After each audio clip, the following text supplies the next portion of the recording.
Bwana Yesu asifiwe. Karibuni sana wapendwa wetu wote katika kipindi kingine tena cha Bible Study. Kama kawaida, vipindi vyetu vya Bible Study vinaletwa na kanisa la Umoja lililopo Dallas, Texas. Tunamshukuru Mwenyezi Mungu kwa kutupa kibali kingine tena cha kuweza kujifunza neno la Mungu kwa kutumia njia ya mtandao. Vipindi vyetu vya Bible Study vinakuwa hewani kila Alhamis kuanzia saa 1 mpaka saa 2 usiku. Na Alhamisi ya mwisho wa mwezi huwa tunakuwa na kipindi maalum, kipindi cha dakika 90, kipindi cha maswali na majibu. Kwa kweli tunamshukuru sana Mwenyezi Mungu kwa kutuweka hewani kwa miaka yote hii, na tunamshukuru sana Mwenyezi Mungu kwamba tunaweza kujifunza neno la Mungu kwa kutumia njia ya mtandao na kwa kutumia lugha yetu pendwa, lugha ya Kiswahili. Basi bila kupoteza muda, ningeomba nimkaribishe Brother Jerry Mkoni ili aweze kuingia atupe utaratibu wetu wa vipindi vya Bible Study, na ndipo aweze kumkaribisha mwalimu wetu wa siku ya leo. Karibu sana Brother Jerry. Amen, amen, amen. Sana sana the Chris Mugai Mshana akizungumza bashara kutoka makao makuu ya huduma zetu za Umoja International Church hapa Dallas, Texas.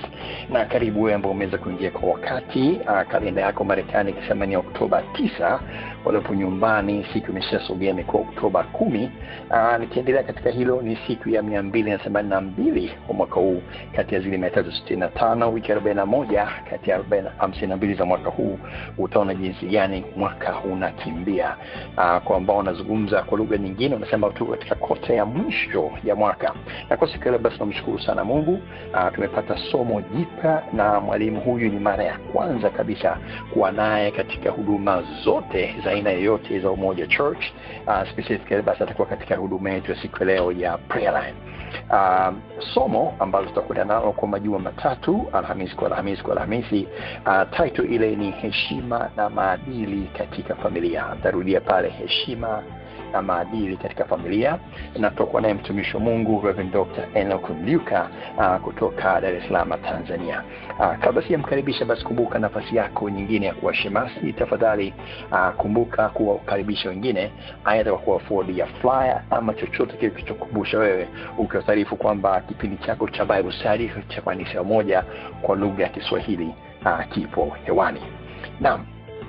Dr. Enoch Mliuka huyu ni ordained pastor. Amekuwa pastor kwa takriban miaka 31 kwa hivi sasa, na alikuwa ordained pale Bagamoyo akiwekewa mikono na Askofu Inaza Sendoro pamoja na Askofu Liza, wale ambao wakeketi mnaweza mkawakumbuka hao, na in attendance siku hiyo pamoja na wengineo alikuwa vile mpendo wetu ambaye ni kiongozi wa chuo chetu cha Umoja International Church Bible Study, Dr. Jerry Mwamba.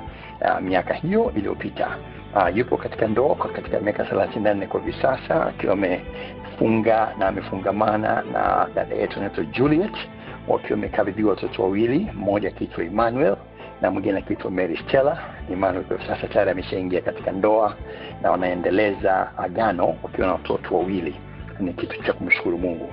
Kanaposema kwamba ni mhadhiri wa theology pamoja na secular katika miaka 11 each, na pamoja na vitu vingine ni mhadhiri wa vyuo, part-time lecturer, anafundisha kikanisa na vile vile kiserikali. Na katika vyuo hivyo especially kanisa, moja hapo kati ya pasta anaifanya ni kuwa supervisor wa wale ambao wanachukua mitaala ya masters ama PhD wakati wanafanya dissertation zao.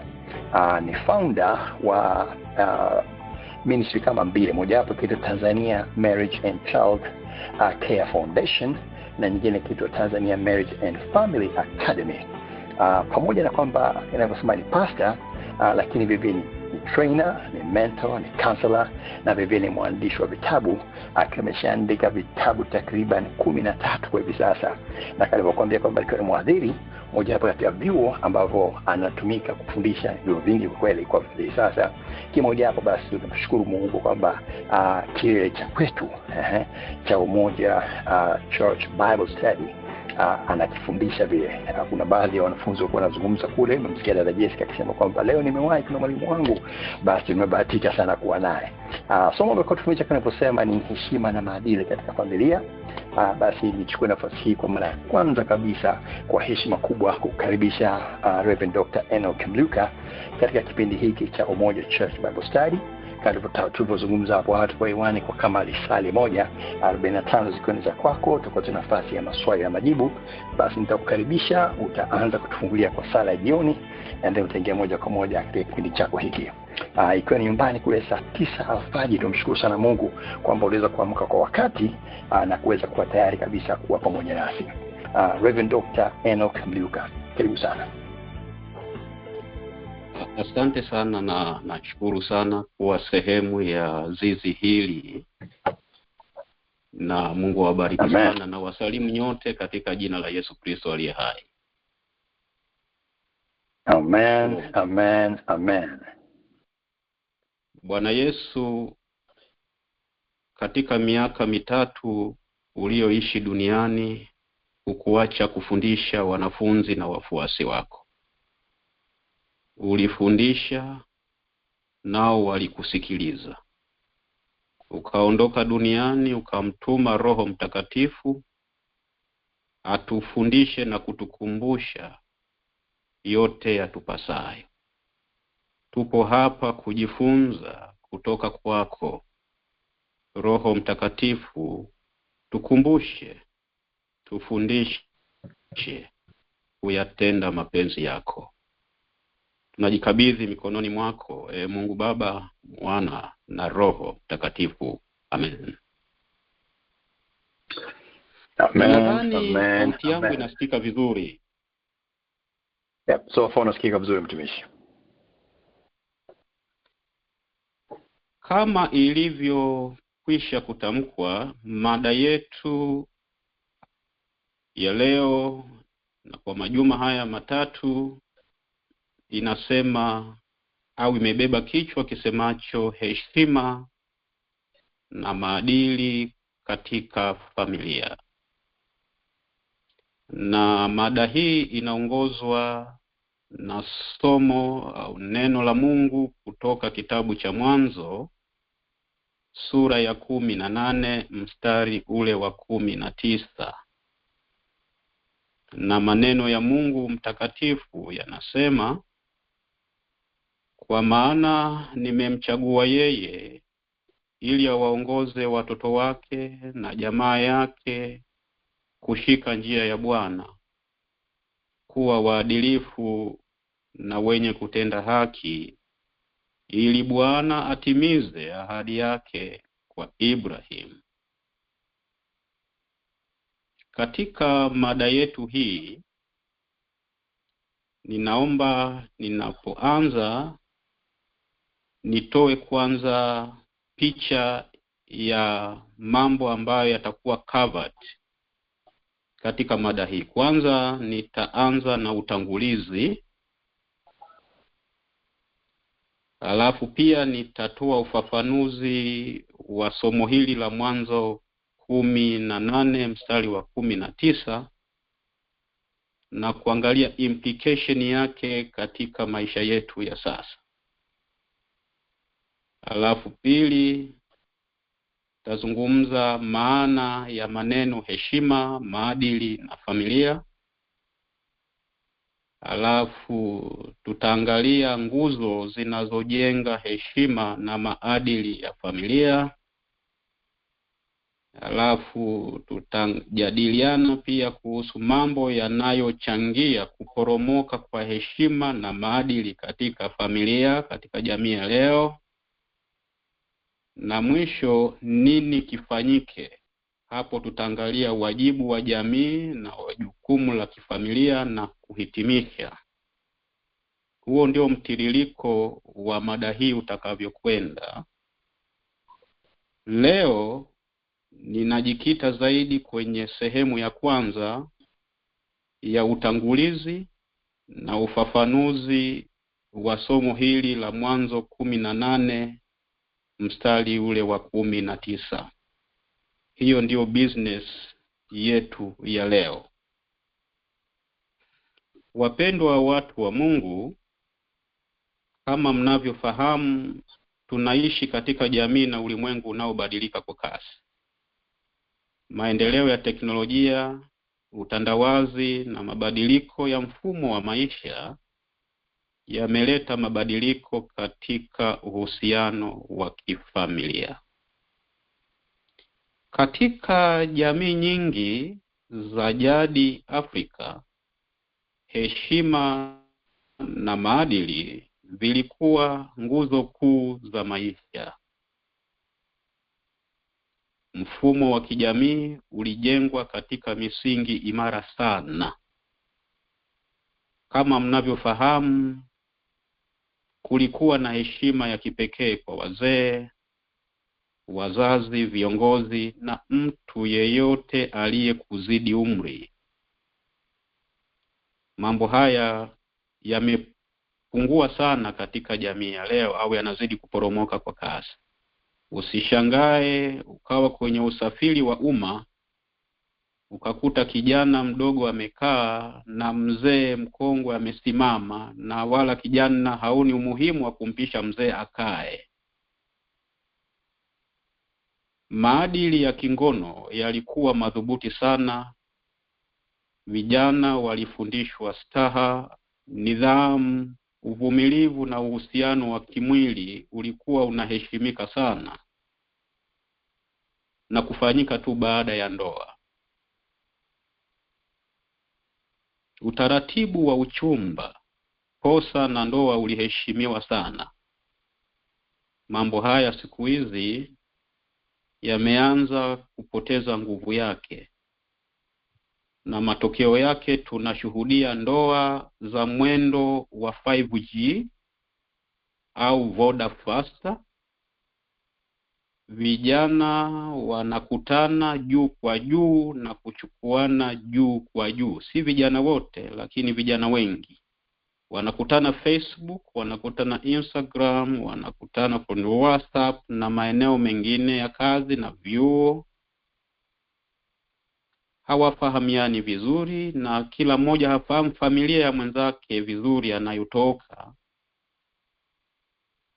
Sasa tunaona utaratibu wa jamii yetu ya jadi, mambo haya yalichukuliwa kwa uzito uliostahili. Posa na ndoa viliheshimiwa sana. Familia ilishiriki katika mchakato mzima wa kumpata binti au kumpata mke, kumpata mume. Ilikuwa sio rahisi kijana kuoa au kuolewa pasipo kwanza kuifahamu vizuri familia anayotoka. Familia nzima ilihusika kujua huyu anayetaka kuingia huku anatoka kwenye familia gani, yukoje, familia yao ikoje, kwa sababu kuna mambo mengi kwenye familia.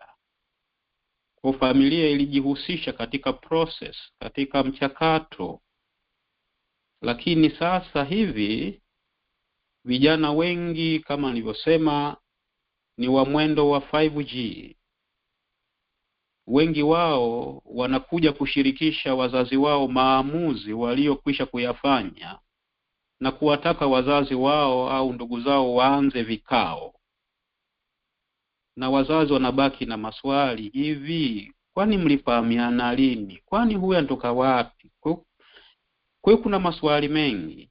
Kwa hiyo mfumo wa jamii za jadi katika Afrika ulikuwa umetuwekea misingi imara sana katika michakato mizima ya mfumo wa kifamilia. Ukweli, uaminifu na wajibikaji ulikuwa muhimu sana. Maadili yalitilia mkazo umoja, mshikamano na kusaidiana. Na kama mnavyofahamu, kulikuwa na hali ya ulinzi wa jamii, communalism, ambapo shida ya mtu ilikuwa shida ya wote. Malezi ya watoto yalikuwa ni jukumu la jamii nzima na si wazazi pekee. Kila mtu alikuwa na haki ya kumkanya au kumuonya au kumfundisha mtoto wa mwingine. Mambo haya sasa hivi yamepotea. Gusa mtoto wa mwingine uone kitakacho kutokea.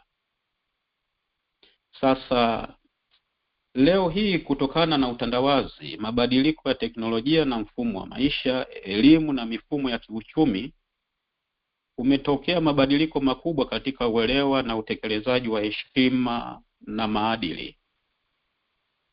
Heshima kwa wazee na wakubwa imepungua na inaporomoka kwa kasi. Na hali si shwari. Vijana wengi, hasa wale walioathiriwa na utamaduni wa magharibi na mitandao ya kijamii, huona heshima za zamani kama ushamba au ukandamizaji. Kutojibishana au kutii bila kuuliza maswali kumebadilishwa na uhuru wa kujieleza na kutoa maoni. Mmomonyoko wa maadili ni mkubwa sana katika familia nyingi na jamii ya leo. Sasa hali hii inaathiri kanisa pia, kwa sababu kanisa haliwezi kujitenga na jamii. Kanisa ni sehemu ya jamii kwa sababu waumini wake ni wanajamii. Sasa matumizi mabaya ya mitandao ya kijamii kumechangia kuongezeka kwa vitendo vinavyokwenda kinyume na mila na desturi za zamani. Maisha ya ubinafsi na ufisadi yameshamiri sasa. Kipaumbele kimewekwa kwenye mafanikio ya mtu binafsi, individualism, na mali kuliko uaminifu na ustawi wa jamii na kanisa. Haya yapo kanisani, yapo kwenye jamii pia. Pamoja na kwamba yako mazuri mengi, lakini teknolojia na mawasiliano, hasa simu janja, smartphone na mitandao ya kijamii, imekuwa jukwaa la lugha chafu kwa baadhi ya watu, matusi, kashfa na vitisho, cyberbullying. Jambo linaloonyesha mmomonyoko mkubwa wa maadili na staha au nidhamu, discipline. Lipo ombwe kubwa au gap ya malezi katika familia nyingi za leo. Jamii haitumiki tena kama mfumo wa pamoja wa malezi. Wazazi wengi wametelekeza jukumu la malezi ya watoto katika familia zao. Kwa hiyo, heshima na maadili vimechukua sura mpya, na familia nyingi ziko katika mgogoro, zipo katika crisis, na kwa kweli nyingi zimepoteza mwelekeo. Sasa baada ya kuangalia hali hiyo, au baada ya maelezo hii kuonyesha hali ilivyo katika jamii ya leo na ilivyokuwa katika jamii ya jadi katika mazingira yetu ya Kiafrika, sasa naomba tuweze kutafakari somo neno la Mungu kutoka Mwanzo 18:19. Somo hili ndilo linaloongoza mada yetu. Aya hii inatoa ufafanuzi wa sababu kuu ya Mungu kumchagua Abraham, ambaye katika Mwanzo 17 mstari wa 5 Mungu alibadili jina lake na kumuita Ibrahim. Aya hii inaeleza wajibu aliopewa Ibrahim kwa ajili ya vizazi vijavyo. Aya hii inaangazia pointi 3 muhimu kama ifuatavyo. Kwanza, uchaguzi wa Mungu na kusudi lake, halafu pili, wajibu wa Ibrahim kwa familia yake, halafu 3 inazungumzia matokeo ya utiifu wake kwa Mungu. Mungu anasema nimemchagua yeye. Maneno nimemchagua yeye yanayozungumzwa hapa ni Abraham au Ibrahim. Hii inaonyesha kwamba uhusiano wa Ibrahim na Mungu ulikuwa wa agano na kusudi maalum. Kusudi hilo si tu kwamba Ibrahim awe taifa kubwa na kubarikiwa kama tunavyosoma katika Mwanzo 18 mstari wa 18, bali ilibeba mambo makubwa mawili. Kwanza, Ibrahim, pamoja na kwamba ulimwengu, mataifa tabarikiwa kupitia yeye, lakini pia Ibrahim alitakiwa awe kielelezo. Ibrahim alichaguliwa ili awe mfano wa uaminifu na utiifu kwa Mungu. Na pili, Ibrahim alichaguliwa ili awe chanzo cha baraka, source of God's blessings. Kupitia yeye mataifa yote yangebarikiwa. Na jambo kubwa la pili ni wajibu wa Ibrahim kwa familia yake. Mungu alimweleza Ibrahim jukumu lake la msingi katika agano la Mungu. Mungu alizungumza na Ibrahim kwa kuwa alikuwa ndiye kiongozi wa familia aliyebeba wajibu wa kufundisha.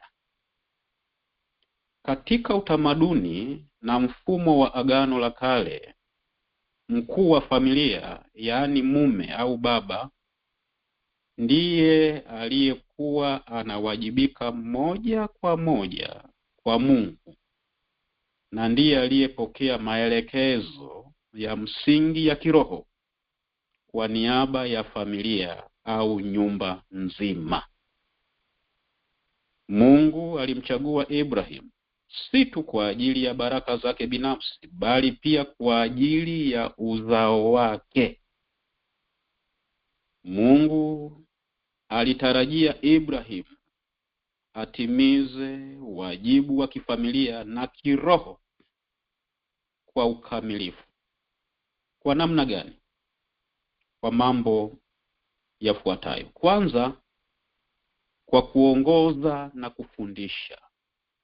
Ibrahim alipewa jukumu la kimsingi la kufunza, to train. Ibrahim alipaswa kuwafunza wanawe, children, na jamaa yake, household, mambo makuu matatu yafuatayo. Kwanza, awafunze kushika njia ya Bwana, to keep the way of the Lord. To keep the way of the Lord. Hili linasisitiza umuhimu wa elimu ya kiroho na malezi mazuri ya watoto nyumbani. Maneno njia ya Bwana si tu mambo ya ibada, bali pia vitendo vya kila siku, maisha mazima, maisha ya mtu yatoe tafsiri ya imani yake juu ya Mungu. Na jambo la pili ambalo Mungu anamsisitizia na kumwelekeza Ibrahim alifanye ilikuwa kutenda yaliyo sahihi, kutenda yaliyo mema, doing what is right. Kwa neno moja tunasema righteous. Kuishi kwa uaminifu, kuishi kwa uadilifu na kulingana na mapenzi ya Mungu katika mahusiano binafsi na Mungu. Mungu anamwambia Ibrahimu, wafundishe watoto, wanao na watu wa nyumbani mwako kutenda yaliyo sahihi, kutenda mema, to do what is right. Na jambo la tatu anamwambia na kumwelekeza kwamba awafundishe watu wa nyumbani kwake, watoto wake, kutenda haki na hukumu, doing what is just au justice. Hii inamaanisha kuishi kwa uaminifu, kufuata amri za Mungu na kushughulika na wengine kwa usawa na uadilifu, kurekebisha uovu na kutetea wanyonge katika jamii. Kwa hiyo, Ibrahim kama baba wa imani anapewa majukumu mazito. Kwa maneno mengine ni kwamba baraka ambazo Mungu anamwahidi kwanza zianze kwenye familia yake. Kama ni utumishi kwa watu wengine, utumishi huo uanze kwenye familia yake kwanza. Na kwa kutunza haya, kutekeleza haya, basi ulimwengu utabarikiwa na Mungu atatimiza agano alilolifanya naye. Sasa tuangalie matokeo ya utiifu. Yalikuwa ni nini?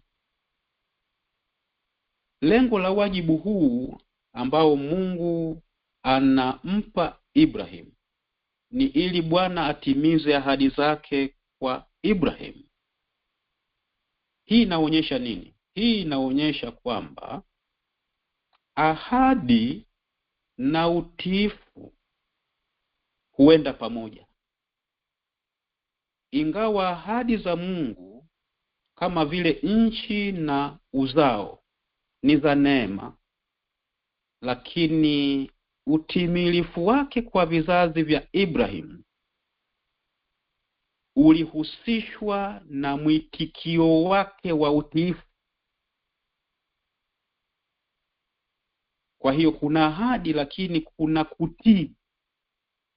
Na leo hii ukiangalia sana matatizo mengi tunayokutana nayo kwenye jamii nyingi, chanzo chake ni watu kukosa utii. Mungu ametoa ahadi zake za mibaraka kwa jamii. Tatizo ni wanajamii kutokutii maagizo ya Mungu. Ni neno fupi, utii, lakini lina impact kubwa katika maisha ya watu. Katika maagizo Mungu anayompa Ibrahimu, anasisitiza maisha ya uadilifu kama njia ya kuendeleza uhusiano wa agano na Mungu na kurithi baraka alizoahidi. Katika familia zetu, wanandoa, wale waliofunga ndoa za Kikristo wanafahamu kwamba wanapofunga ndoa au tulipofunga ndoa, tulifanya agano na Mungu kuhusu namna ya kuishi sisi kwa sisi. Sasa kukosa utii kwenye agano kumewagharimu watu wengi katika ndoa na familia. Na madhara hayo hayaishi kwa wazazi husika, bali hata kwa vizazi vyao. Utii ni daraja la mafanikio. Kukosa utii na uadilifu ni kikwazo cha baraka na mafanikio, na watu lazima wajue hili. Na kama kuna kazi kubwa ya kanisa la leo tunapaswa kufanya katika huduma zetu, ni kuwasaidia watu kuwa watii. Kama tunavyosoma katika Ayubu 22:21, mjue sana Mungu ili uwe na amani, ndipo mema yatakapokujia. Watu wajue hakuna shortcut. Jitihada zetu, mipango yetu lazima iambatane na utii kwa Mungu, kwa yale anayotaka tuyafanye, tuyaishi, ili tuweze kufanikiwa na kubarikiwa zaidi. Wapendwa watu wa Mungu, kifungu hiki kinafunua kuhusu tabia ya Mungu. Mungu alimchagua Ibrahimu kwa kusudi la kifamilia na kijamii.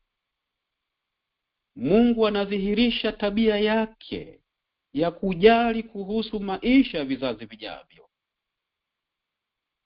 Ibrahimu alichaguliwa kuwa kiongozi wa kiroho ili awe daraja la kupeleka tabia, kupeleka sheria.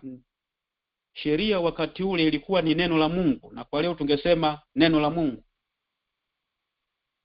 Ibrahimu alichaguliwa awe daraja la kupeleka kanuni bora za maisha.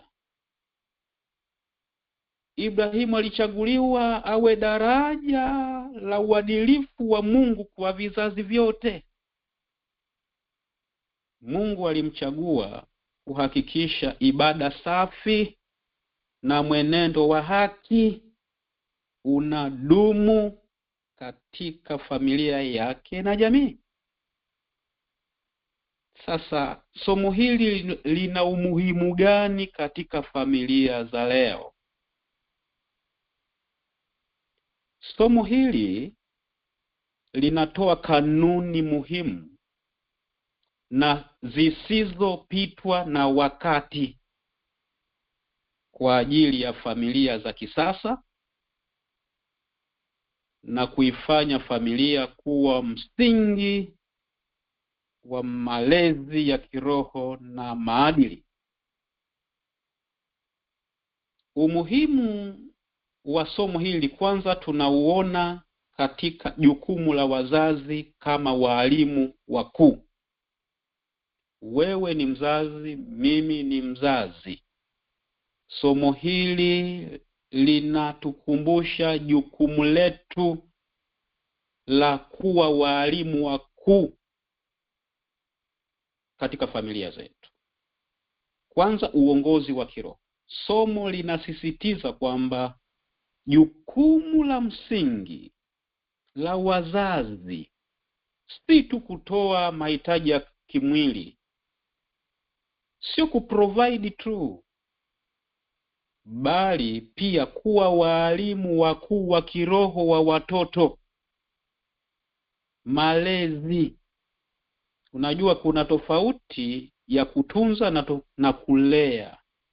Tunapozungumza kutunza, maana tunazungumzia kuprovide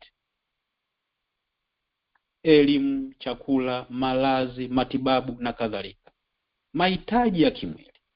Lakini tunapozungumzia malezi, tunazungumzia mchakato mzima wa kumwendeleza mtu kimaarifa, maarifa ya kiroho na dunia. Wazazi wanakumbushwa jukumu lao kuu. Tunakumbushwa jukumu letu kuu la kulea. Inawezekana tumefanikiwa kwenye kutunza. Inawezekana wazazi wengi wakafanikiwa kwenye kutunza, lakini wakakwama kwenye malezi. Malezi ni utumishi, na malezi hayana likizo. Wazazi wanakumbushwa kuwafunza watoto wao njia ya Bwana, kutenda haki na uadilifu kwa maneno na kwa mfano. Mara nyingi huwa napenda katika semina nyingi ninazofundisha kuhusu familia na malezi, huwa napenda kusema kwamba malezi ni kulea na kujilea. Unapolea watoto usisahau na we mzazi kujilea. Malezi ni kulea na kujilea, ili watoto wako wawe vile unavyotamani wawe. Ili wawe unavyotamani wawe, lazima kwanza waone baba na mama. Je, wao wamesimama vipi kwenye nafasi yao? Elimu ya kiroho kwa watoto huwapatia neema, huwapatia kibali na akili nzuri mbele za Mungu na wanadamu. Watoto hao, watoto ambao hawatapata elimu ya kiroho hawawezi kuwa na akili nzuri. Narudia tena, watoto ambao hawatapata elimu ya kiroho katika maisha yao hawawezi kuwa na akili nzuri mbele za Mungu na wanadamu. Na huu ndio mkazo wa neno la Mungu katika kitabu cha Mithali sura ya 3 mstari wa 4. Pamoja na elimu dunia watoto wanayopewa, lakini ili elimu hiyo ifanyike baraka kwao na kwa watu wengine, kuanzia kwenye familia, ngazi ya familia, uwekezaji wa maarifa ya kiroho kwa watoto ni investment muhimu, ili watoto hao wapate kibali kwa Mungu na wanadamu, lakini pia wawe na akili nzuri. Mtu hata awe na mali kiasi gani, awe na fedha kiasi gani, awe na elimu kiasi gani, awe na uwezo kiasi gani, lakini kama Mungu hana nafasi kwenye maisha yake, hivyo vyote alivyo navyo haviwezi kumletea amani na furaha ya kudumu kwenye maisha. Jukumu la wazazi kama walimu ni kubwa katika somo hili. Lakini pia katika somo hili Mungu anataka kuwakumbusha wazazi wote kuhusu swala la urithi wa kiimani.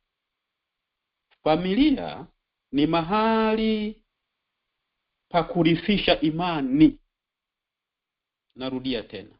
Familia ni mahali pa kurithisha imani.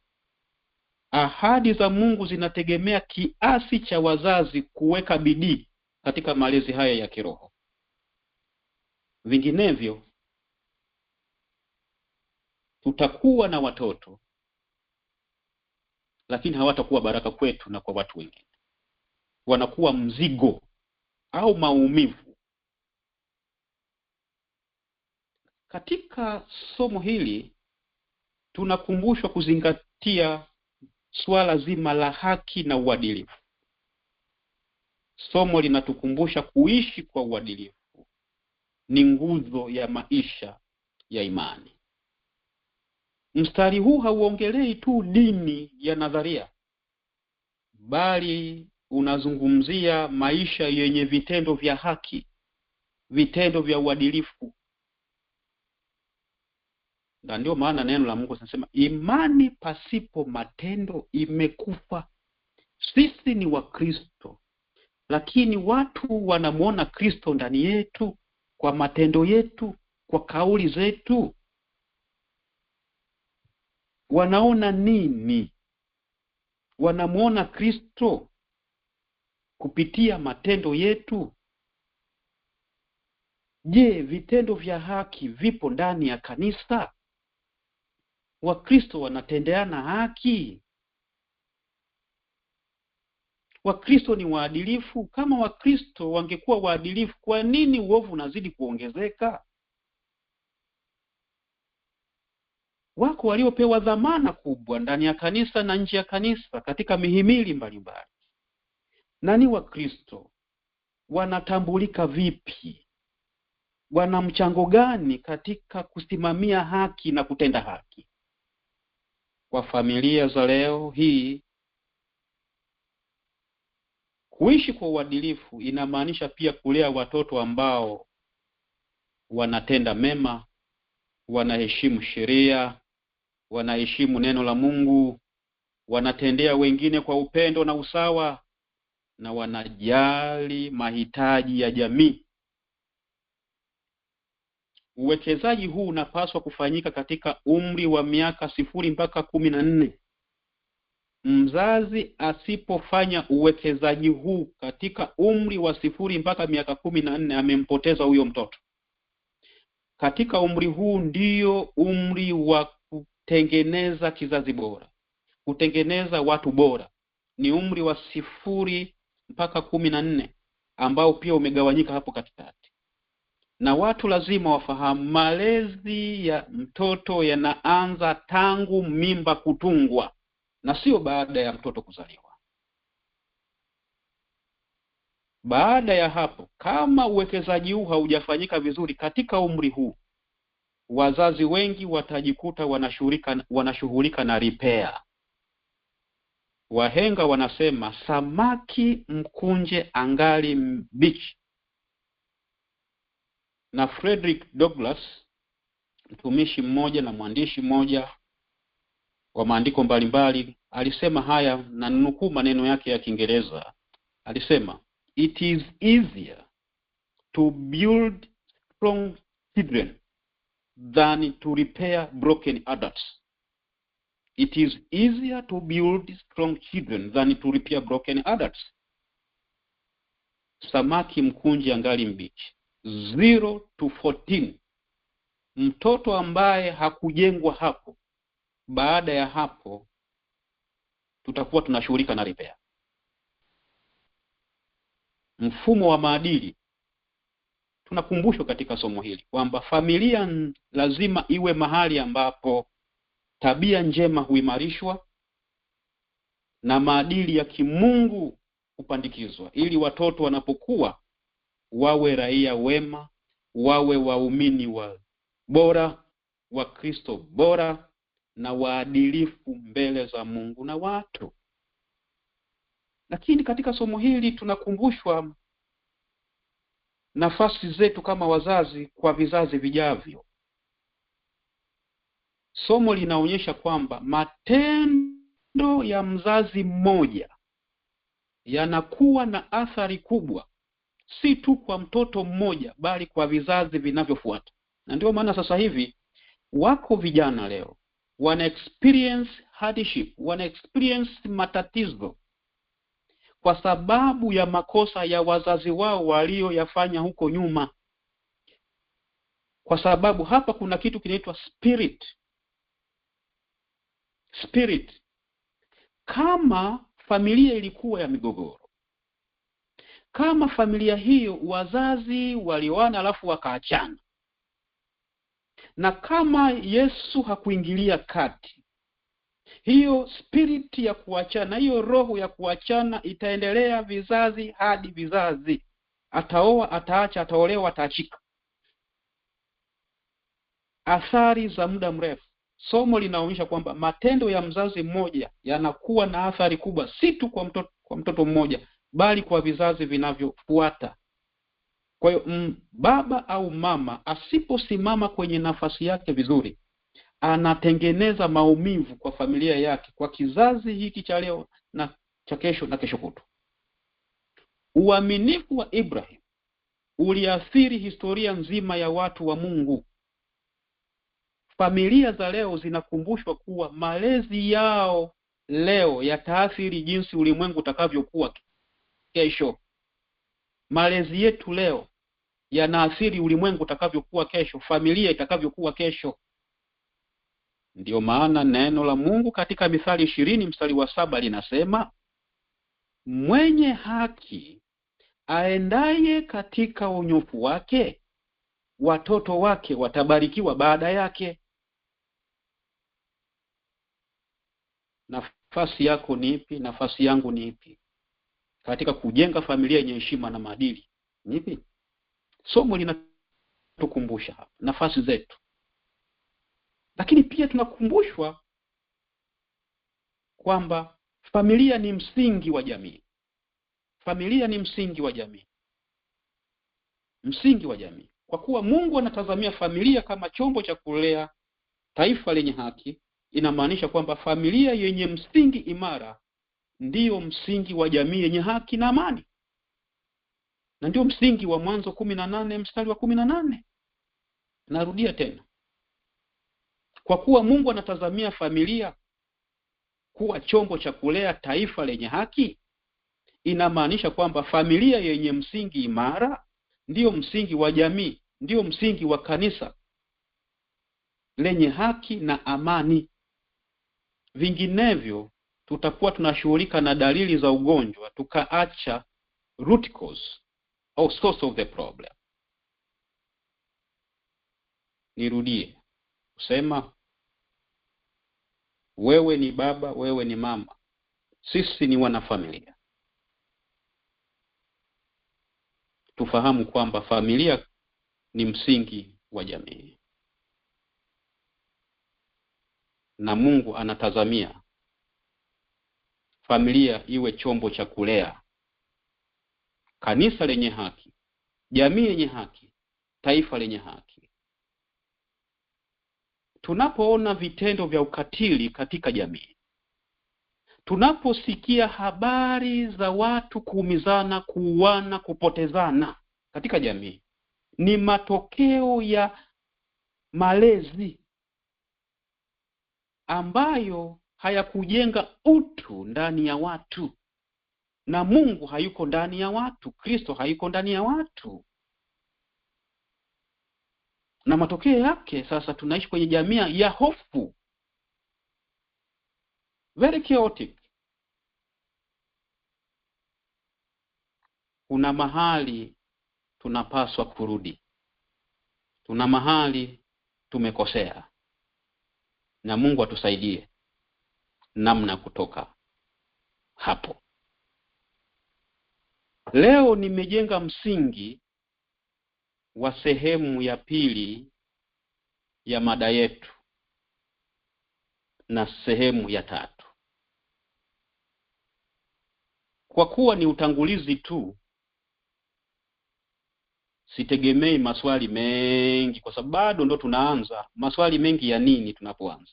Nadhani sehemu zinazofuata natazamia maswali mengi. Sasa kabla ninyi hamjauliza swali au mtu yoyote hajauliza swali, mimi nimewaandalia maswali mawili kwanza myajibu au tujadiliane kwa pamoja. Halafu kama mtu pia ana swali la ufahamu pia anaweza kuuliza baada ya hapo kulingana na utaratibu uliozoeleka. Sasa ninaomba nilete maswali haya mawili kwenu yawe msingi wa majadiliano yetu, lakini pia yeyote atakayekuwa na swali pia anaweza kuuliza juu ya hayo. Swali la kwanza ambalo natamani tujadiliane ni hili: watenda haki na watu waadilifu wanatengenezwa. Nini maoni yako? Narudia, watenda haki na watu waadilifu wanatengenezwa. Nini maoni yako? Na swali la pili, tunajifunza nini kuhusu mpango wa Mungu kwa familia zetu na vizazi vijavyo? Narudia tena, tunajifunza nini kuhusu mpango wa Mungu kwa familia zetu na vizazi vijavyo? Kwa heshima na wasilisha, na Mungu wabariki. Asanteni kwa kunisikiliza. Amen. Amen, amen, amen. Asante sana mtumishi wa Mungu, Reverend Dr. Enoch Mliuka. Sehemu ya kwanza ya somo letu zuri kabisa hili ambalo na uhakika wengi limeweza kuwagusa vizuri na kuweza kusisimka. Title ambayo tulikuwa tunaenda nayo kwa ambao wameingia kuchelewa ni heshima na maadili katika familia. Tulipata foundation kwa siku ya leo. Na kama ilivyo kawaida yetu, basi tumekuwa na nafasi ya kuulizana maswali na kujadili. Mwalimu ameanza kwa kuja na kutuletea cha kwanza kujadiliana pamoja. Ameweza kuleta maswali yale mawili.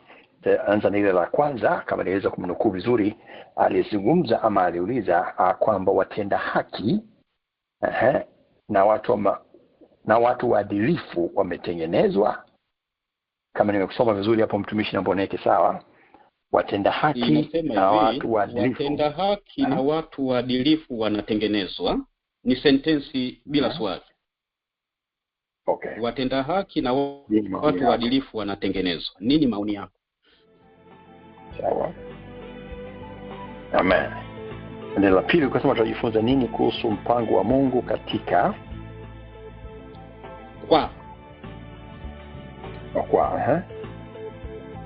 tunajifunza nini kuhusu mpango wa Mungu kwa familia zetu na vizazi vijavyo?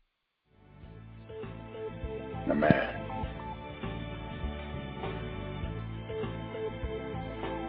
Sasa, kwa jabisha kuandika haraka.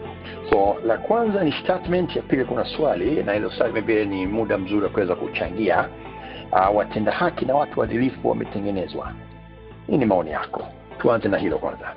Angalia simu yako au ambao katika kipindi watenda haki na watu waadilifu wametengenezwa. Nini maoni yako? Unasifia. Amen, amen. Karibuni. Amen. Kwanza kabisa nataka kusema shukrani kwa mafundisho mazuri sana ambayo yanatukumbusha uadilifu na ni kwa jinsi gani wajibu wa familia kwa wazazi. Mimi nataka kuchangia kwamba watenda haki na I can't remember exactly but wanatengenezwa au na waadilifu wanatengenezwa. Yeah, it is true. Labda tuiangalie kwa mfano wa watoto. Sisi ambao tumeshakuwa kidogo, you can tell kwamba unajua jema na baya, na not only jema na baya, ni kuna ile labda niende kwenye mfano wa hate. Kwa mfano watoto wadogo hawajui rangi, hawajui huyu ni mweusi, hawajui huyu ni mweupe, wanafundishwa. So kama hiyo culture mtoto hana huko nyumbani akuambiwa kwamba huyu mtu mweusi ni mbaya na huyu mtu mweupe ni mzuri, au huyu mtu mweupe ndio mtu na huyu mtu mweusi sio, hivyo vitu visingekuwa vinatokea. So naona kwamba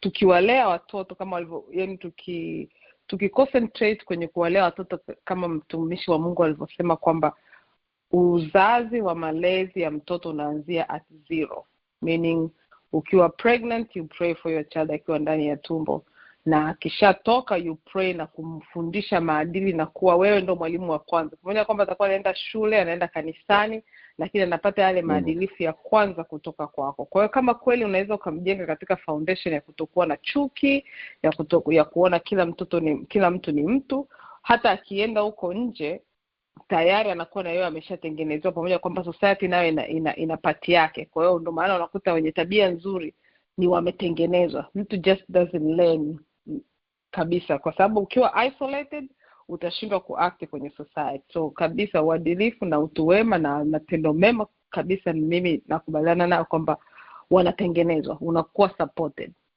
Na vitu vingine vyote on the other side of the negative part of that, nayo pia inatengenezwa.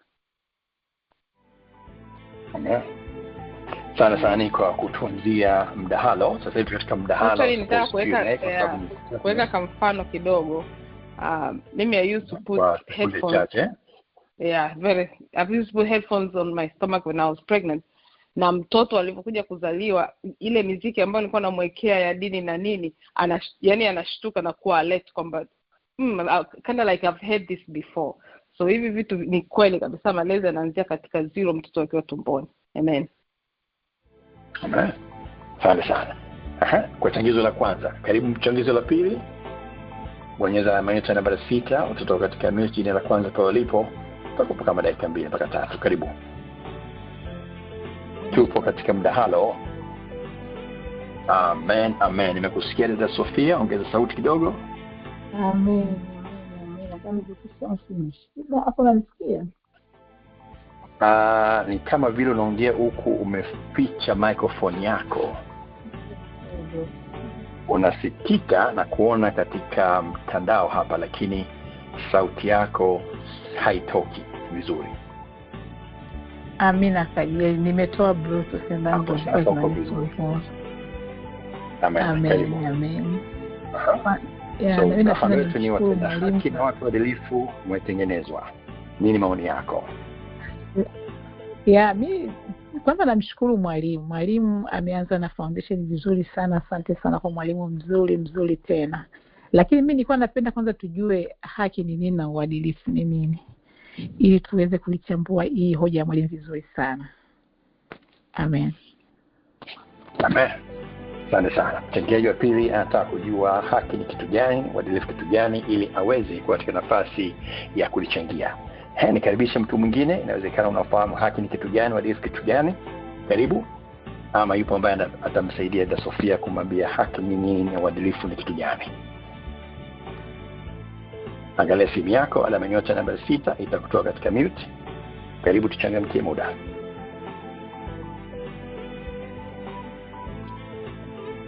Watenda haki na watu waadilifu wanatengenezwa. Nini maoni yako?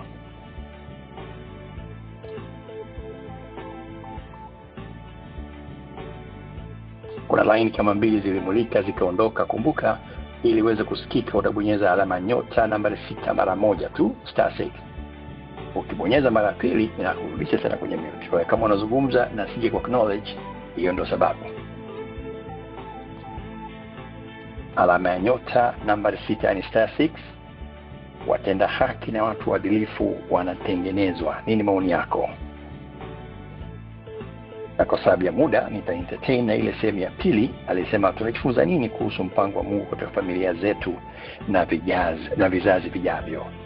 Tunajifunza nini katika kuhusu mpango wa Mungu kwa familia zetu na vizazi vijavyo.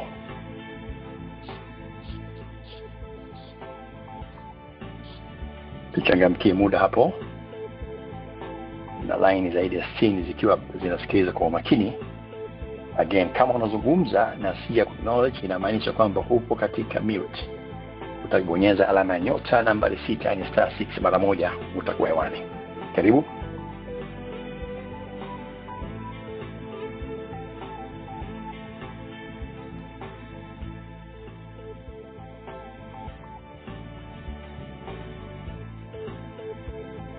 Nitarudi kwako mwalimu, kwa sababu ya muda joto bakiza kama dakika 3.5 hivi tuweze kumaliza. Ulisikia mmoja akichangia kuhusu sehemu ya kwanza ya mdahalo watenda haki na watu waadilifu wanatengenezwa, na ulimsikia mchangiaji wa pili akiwa anataka ufafanuzi wa tumizi ama maana ya neno haki na maana ya neno waadilifu ili aweze kujaribisha kuchangia. Kwa hiyo karibu mwalimu katika kile ulichokisikia katika mchanguzi wa kwanza, and then katika kuelaborate haki ni kitu gani, uadilifu ni kitu gani. Karibu. Asante sana.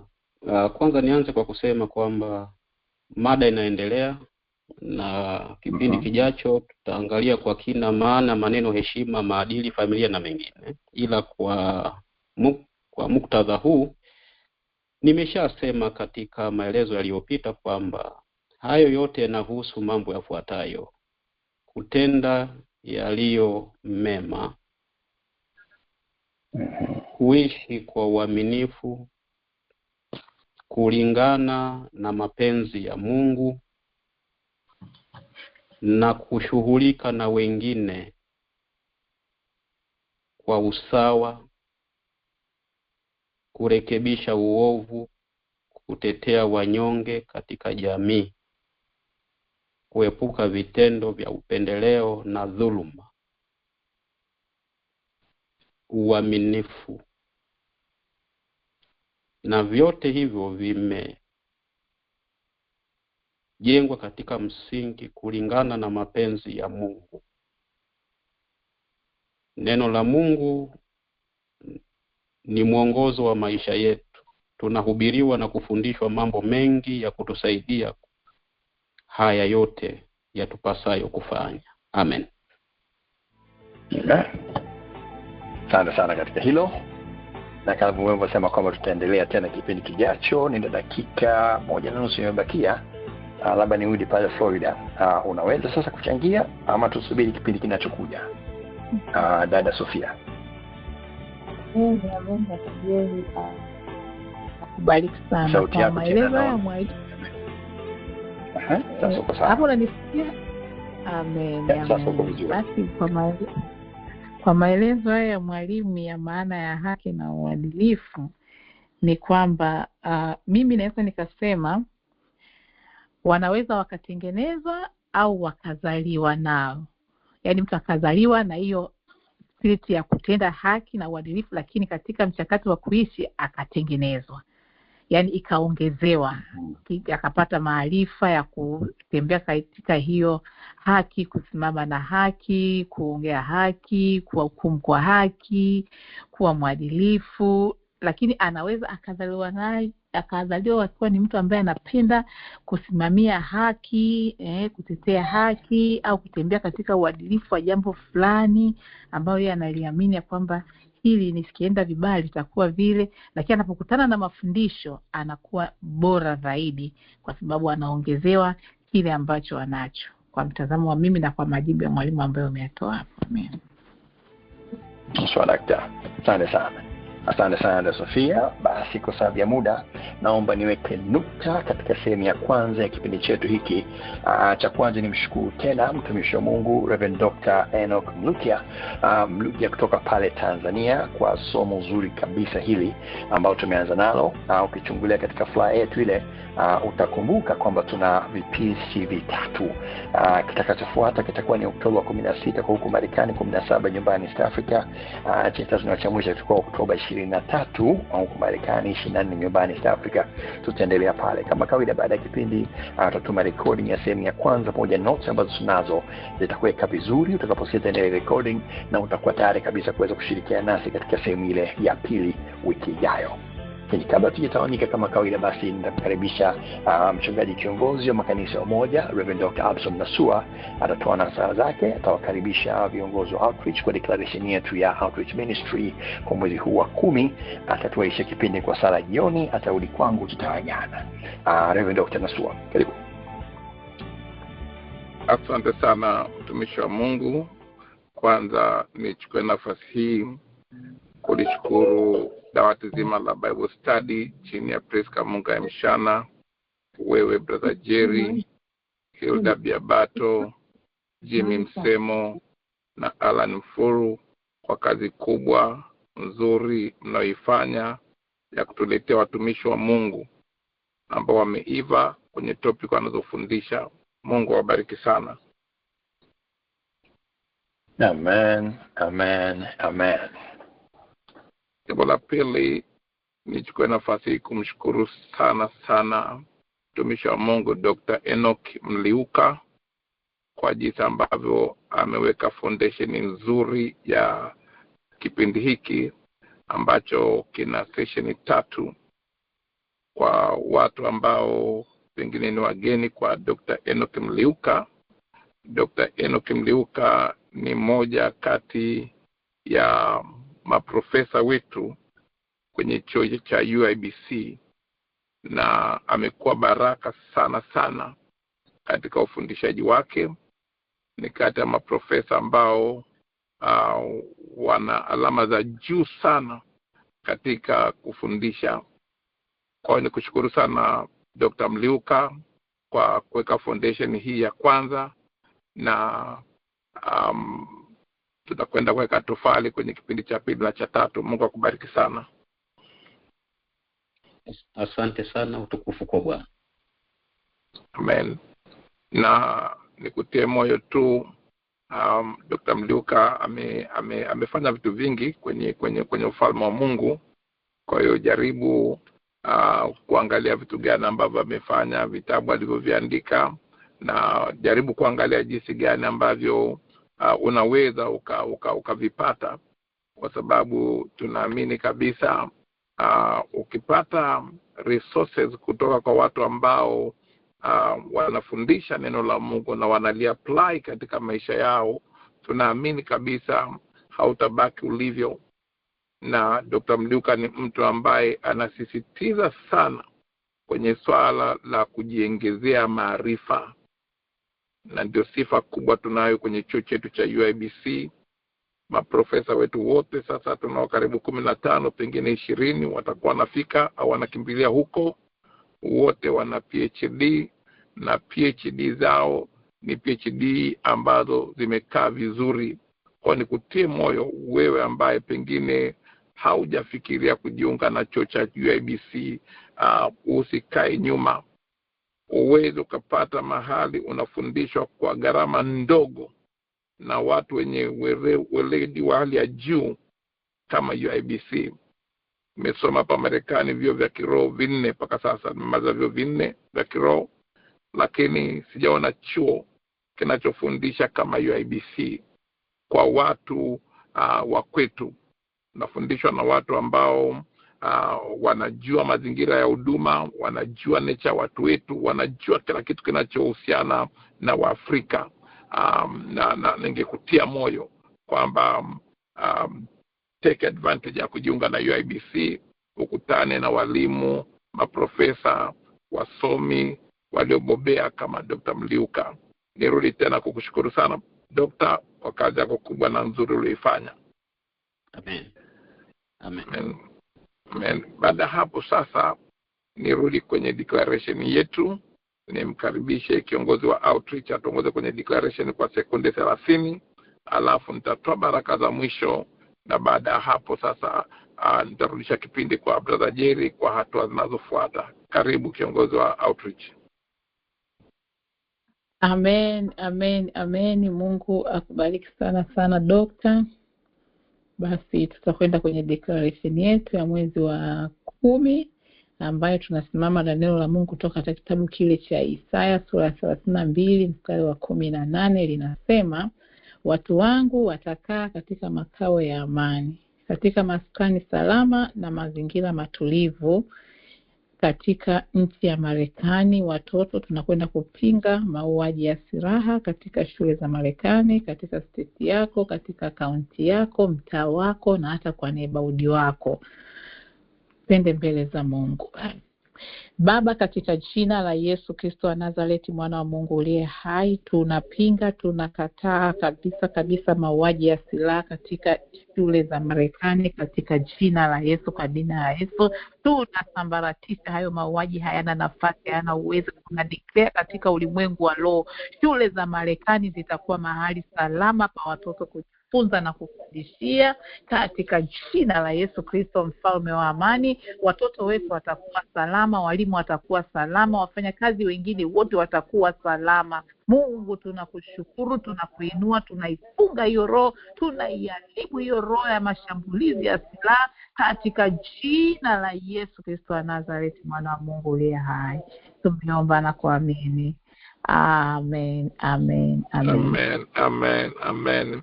Kumbe nilikuwa naomba lakini nilikuwa kwenye mute, samani, hamjasikia sauti yangu. Kabisa pia kusikia mchungaji. Amen. Amen, kumbe niliweka kwenye mute kwa bahati mbaya.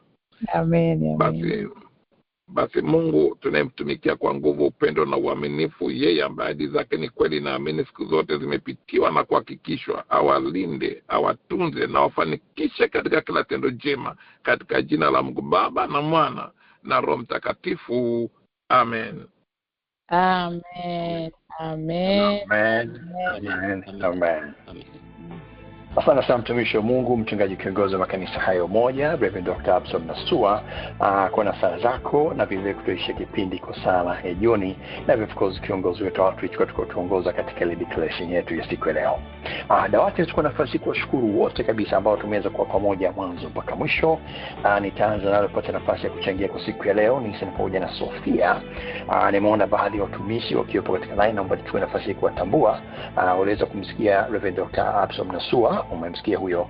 Wapo lakini hujawasikia, yupo Dr. Jerry Mwamba pamoja na Mama Eli Mwamba, na kuona Minister Omega Kingomela Bundi kutoka pale Minnesota, mchungaji Lilian Joseph wa Houston, mwalimu Olivia Andrews wa pale New Jersey, mwalimu Sofia umeweza kumsikia wa Florida, Minister Gladys Msemo kutoka pale Mwanga Kilimanjaro Tanzania, Minister Jessica Kataraia wa hapa Dallas Texas, mchungaji Mangesho wa Tulsa Oklahoma, na kuona vile vile mtumishi wa Mungu Mama Kasha vile vile kutoka nisahau ni Alabama, ni wapi?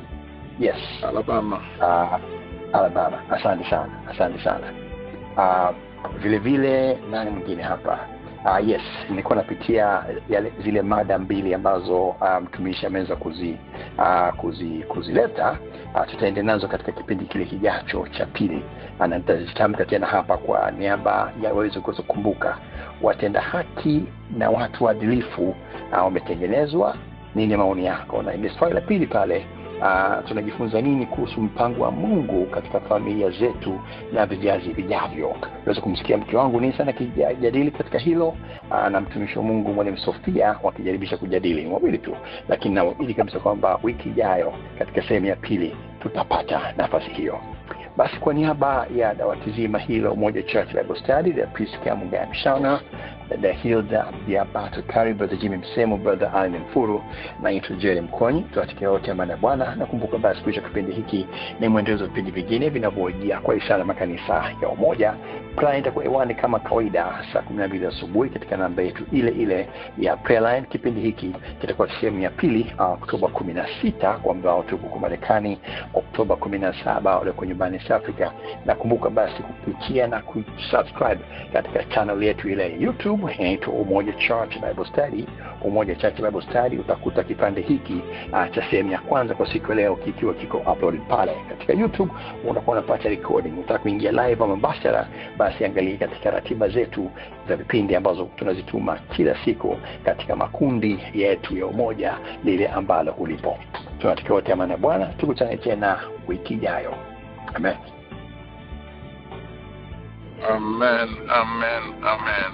Amen, amen, amen, amen. Asante. Amen.